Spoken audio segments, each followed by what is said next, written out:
कर्म योग में किए गए प्रयास का नाश नहीं होता और न ही फल दोष होता है।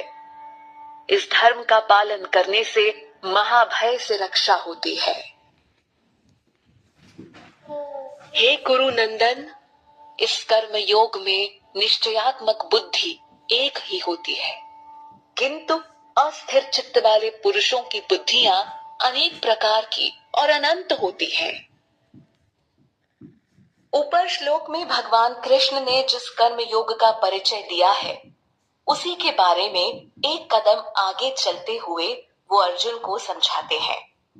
भगवान कृष्ण कहते हैं कि इस कर्म योग में स्थिर होकर मनुष्य जो भी काम करता है, उससे उसे कभी हानि नहीं होती और न ही उस व्यक्ति पर किसी प्रकार का दोष लगता है।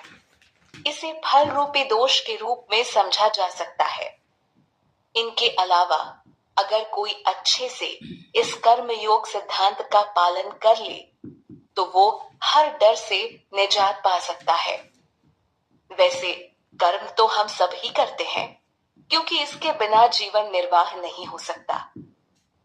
अब आई दूसरी बात कि यही कर्म इंसान को इस भौतिक संसार से बांध देते हैं। कर्म फल में बंधा व्यक्ति बार बार लौटकर इसी धरा पर आ गिरता है, जिसका कारण साफ है। कर्म योग या कर्म सिद्धांत को सही से समझ ना पाना। व्यक्ति भगवान के अस्तित्व से विमुख होकर जीवन भर अपने और अपने परिवार के लिए काम करने में लगा रहता है, चाहे उसके लिए उसे अधर्म का रास्ता ही क्यों ना चुनना पड़े। ऐसा देखा भी गया है कि कैसे परिवार का भरण पोषण करने के लिए कई बार व्यक्ति धर्म से समझौता कर बैठता है, जो उसके पतन का कारण बन जाता है। श्री कृष्ण ने यहाँ अर्जुन को कुरु नंदन कहकर संबोधित किया है, जिसका अर्थ हुआ कि अर्जुन सभी कुरुओं में सबसे प्रिय पुत्र है।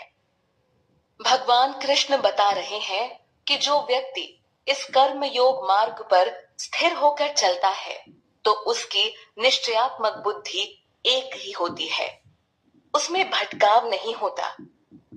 ऐसे में व्यक्ति के मन में कर्म और अपने लक्ष्य को लेकर दृढ़ निश्चय होता है।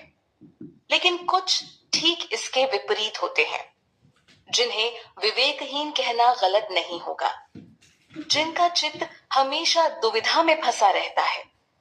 ऐसे लोगों की बुद्धि कई शाखाओं में फैली होती है।